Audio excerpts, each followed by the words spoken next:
Et à présent, c'est l'heure de l'invité du Grand Journal. Aujourd'hui, nous revenons sur le tout premier forum d'EFSEC Morocco. Une rencontre dont l'ambition est de réfléchir aux enjeux contemporains de réflexion stratégique et de défense. Cette première édition a réuni un parterre de décideurs et d'experts nationaux et internationaux. Et pour en parler, nous retrouvons Cherkaoui Roudani, expert en relations internationales et en géostratégie. Bonjour. Bonjour madame, merci beaucoup pour l'invitation. Merci de répondre à nos questions. Alors, est-ce que dans un contexte international, on le sait très bien, qui est marqué par des défis sécuritaires majeurs, cette première édition a été organisée à Rabat? Pourquoi ce forum est-il si important? Oui, comme vous l'avez bien souligné, nous sommes dans un monde où où règne une incertitude stratégique. Et comme il disait Thierry de Montbriel lors du forum de la Normandie, la guerre et la paix est une dialectique qui a toujours existé. C'est la nature humaine. Et nous n'y pouvons rien. Et cela continuera dans l'espace et dans le temps. Et d'ailleurs, la guerre russo-ukrainienne, les tensions que connaît le monde, nous sommes dans un monde, il y a une sorte de tensiogène. C'est un monde tensiogène où il y a des conflits partout. Donc, et de fait, aujourd'hui, cette vision de Sa Majesté le roi Mohamed VI de mettre en place une stratégie globale pour une souveraineté industrielle nationale et aussi pour créer une autonomie stratégique et aussi pour adapter notre économie vers d'autres horizons capables d'avoir une projection de cette économie pour qu'il s'érige en tant que puissance globale à l'échelle du continent et à l'échelle aussi régionale. Et de fait, aujourd'hui, nous sommes dans un monde qui nécessite une certaine vision et de développer une vision claire avec des objectifs stratégiques. D'ailleurs, le Maroc est dans la mise en place d'une stratégie globale. Il a mis en place le plan d'accélération industrielle qui a été chapeauté, qui a été peaufiné par une vision claire de Sa Majesté à travers l'identification de certains segments clés de l'industrie de la défense et investir dans certaines composantes qui sont essentielles pour la sécurité nationale. Et de fait, aujourd'hui, cette feuille de route qui a été établie à travers un cadre légal et réglementaire très attractif commence à donner ses fruits à travers la mise en place de plusieurs partenariats internationaux. Aujourd'hui, on parle d'Embraer au Brésil, on parle de Tata Defense de l'Inde, on parle de plusieurs partenariats stratégiques avec plusieurs pays européens et de fait, plusieurs consortiums à l'échelle internationale qui sont spécialisés dans la défense et la sécurité, donc, ont cet objectif d'établir des jalons pour créer donc un partenariat stratégique avec le Royaume du Maroc. D'autant plus aujourd'hui, le Maroc il a mis en place un cadre très attractif concernant l'exonération dans le domaine de la fiscalité pour qu'on puisse investir dans la recherche et le développement. Et de fait, il faut créer, donc le Maroc, il est dans l'ambition, dans la feuille de route qui a été peaufinée et qui a été aussi chapeautée par Sa Majesté, donc d'harmoniser avec les besoins nationaux et d'assurer que cette stratégie nationale arrive de répondre aux certaines exigences des forces armées nationales.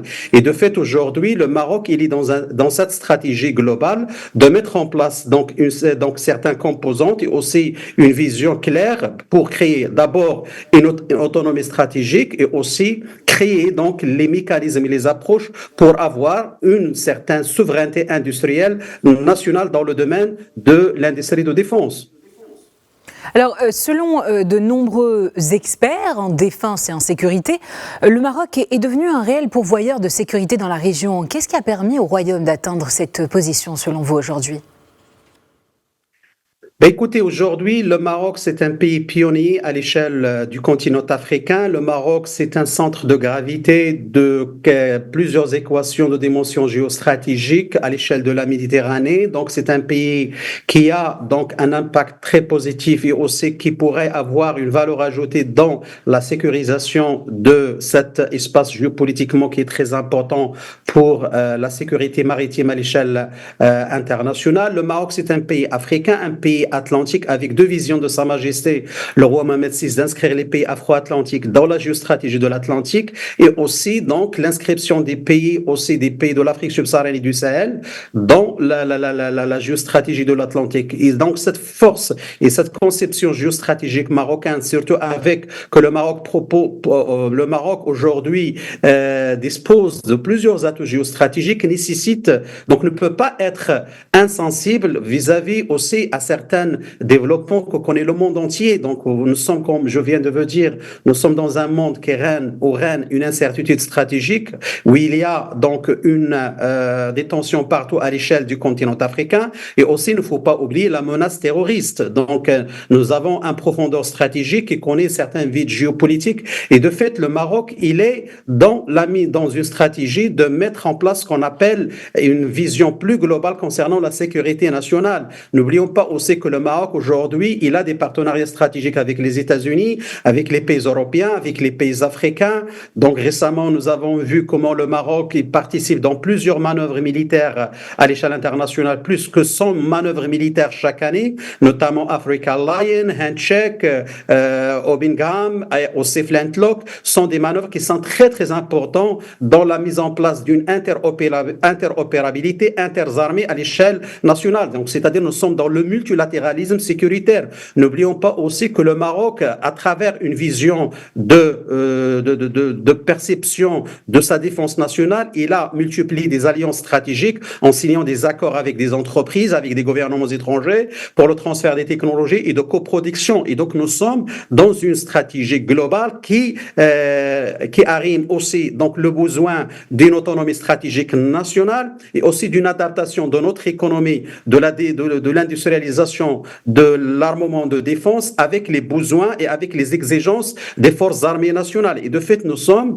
dans une vision plus globale d'accroître nos potentialités, surtout avec la mise en place d'une vision qui va mettre l'accent sur les nouvelles technologies comme le 4.0, prioriser les domaines émergents comme l'intelligence artificielle, les drones, la cybersécurité. Donc, ce sont des domaines qui sont très, très importants à l'échelle aujourd'hui du monde. Et donc, de fait, aujourd'hui, nous sommes dans cette stratégie globale de mettre en place donc plusieurs compartiments de développement, donc à travers une feuille de route bien claire, pour assurer que cette stratégie marocaine répond, comme je viens de vous dire, d'adopter cette stratégie globale intégrant des aspects économiques, technologiques et aussi, il ne faut pas oublier la dimension diplomatique. Alors justement, pour revenir un peu sur la version un peu ou la thématique diplomatique, parmi l'une d'entre elles abordée lors de ce forum figure aussi le développement d'une industrie de défense souveraine. Quels sont les enjeux pour le Royaume en la matière ? Écoutez, aujourd'hui, le Maroc, c'est un pays qui, comme je viens de dire, est un pays qui est pionnier dans les relations sud-sud. Donc, mettre en place cette stratégie de l'industrie militaire de défense, c'était dans l'objectif de créer les mécanismes aussi de rétablir et aussi d'approfondir les paramètres de force de la stratégie marocaine, de peser davantage dans les relations sud-sud. Et d'ailleurs, nous sommes dans une vision de mettre en place, comme je viens de vous souligner, donc l'inscription des pays afro-atlantiques dans la géostratégie de l'Atlantique s'inscrit dans une nouvelle doctrine géopolitique marocaine qui est l'Atlantique du Sud. Et donc, de fait, le Maroc, il est en train de mettre en place plusieurs partenariats stratégiques avec une diversification de ses relations et de ses alliances stratégiques avec les pays de l'Amérique du Sud comme le Brésil, comme l'Inde, comme les États-Unis, comme les pays européens, la France. Nous avons assisté récemment à la visite de président Macron et la signature de plusieurs contrats très stratégiques d'ailleurs au niveau de l'aérospatial, de l'aéronautique et aussi même de dimensions stratégiques concernant la transition énergétique et aussi la production durable à travers donc le respect donc d'une production décarbonisée. Donc, et de fait aujourd'hui le Maroc à travers ses alliances stratégiques, il est en train d'accroître donc ces paramètres de force de la souveraineté industrielle et aussi de créer des plateformes et des compétences locales à travers la formation de la main-d'œuvre, de créer des partenariats entre le secteur public et privé et offrir des formations spécialisées dans les métiers de la défense. Et d'ailleurs, le gouvernement récemment, il a alloué à peu près 165 millions de dirhams, à peu près 1,5 milliard donc pour la mise en place de cette stratégie de créer des startups et de favoriser les transferts du savoir-faire.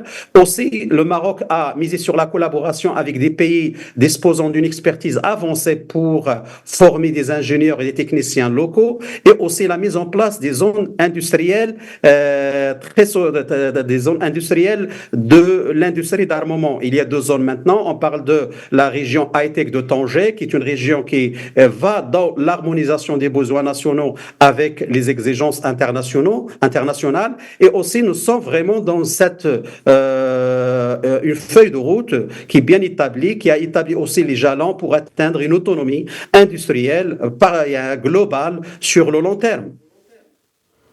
Alors, au cours de ce forum, il a été également question du rôle des centres de recherche et des médias dans l'analyse des enjeux de stratégie et de défense. Est-ce qu'on peut revenir sur ce point-là ? Écoutez, le Maroc, bien évidemment, dans la feuille de route qui a été supervisée par Sa Majesté le roi Mohammed VI, c'était la première chose, c'est investir dans la recherche et le développement. C'est la condition sine qua non. Sans la science, on ne peut pas avoir cette projection de force de créer vraiment une autonomie stratégique ou bien une souveraineté industrielle. Donc, et pour investir dans la recherche, il faut créer des centres d'excellence, développer des pôles de recherche en collaboration avec des universités marocaines, des institutions scientifiques, même à l'échelle internationale. C'était aussi l'objectif de plusieurs accords qui ont été signés sous la supervision de Sa Majesté avec le président Macron. Aussi très important, encourager l'innovation, parce qu'il faut offrir des incitations fiscales et des subventions pour encourager l'innovation dans les entreprises locales. Et aussi, il faut mettre l'accent sur les nouvelles technologies comme l'intelligence artificielle ou bien ce qu'on appelle l'Internet aux objets, IoT. Donc, ce sont des technologies qui sont très importantes. Et aussi, ce qui est très important, c'est la condition aussi qui est importante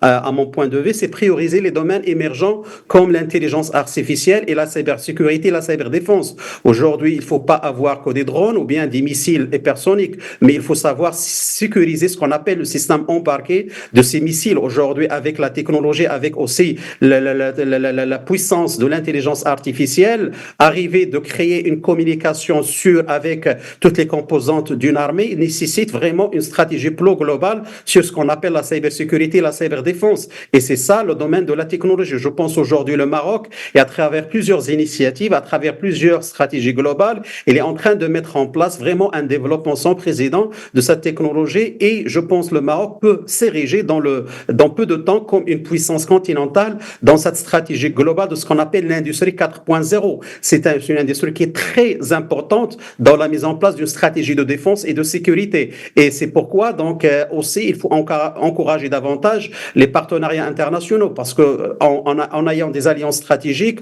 en signant des accords avec des entreprises et des gouvernements étrangers, avec des groupes de dimension internationale, des consortiums par exemple comme les consortiums américains, je pense que nous avons la possibilité de délocaliser ou bien de créer une colocalisation et une coproduction de plusieurs composantes ou bien plusieurs segments clés de l'industrie de la défense, et aussi investir dans les drones et les équipements terrestres. Et ça, dans l'objectif, comme je viens de vous dire, c'est de créer une souveraineté industrielle qui est indispensable aujourd'hui à la lumière des métamorphoses, des mutations que connaît le monde, et à la lumière aussi du contexte géopolitique et géostratégique que connaît la région, la sous-région, notamment aussi avec la projection du Maroc en tant que pays méditerranéen qui est appelé à jouer un rôle très important dans la sécurité de ce qu'on appelle le terrorisme maritime. Le Maroc, il a besoin de fixer des priorités stratégiques en identifiant donc les objectifs clairs, et aussi ce pays méditerranéen est appelé à jouer un rôle très important en collaborant avec ses alliés stratégiques. Je vous remercie, Chalka Oueloudani, pour toutes ces précisions, et je rappelle que vous êtes expert en relations internationales et en géostratégie. Je vous en prie, madame. Chers téléspectateurs, c'est la fin de ce journal. Merci de l'avoir suivi, mais restez avec nous, l'info continue sur Média TV.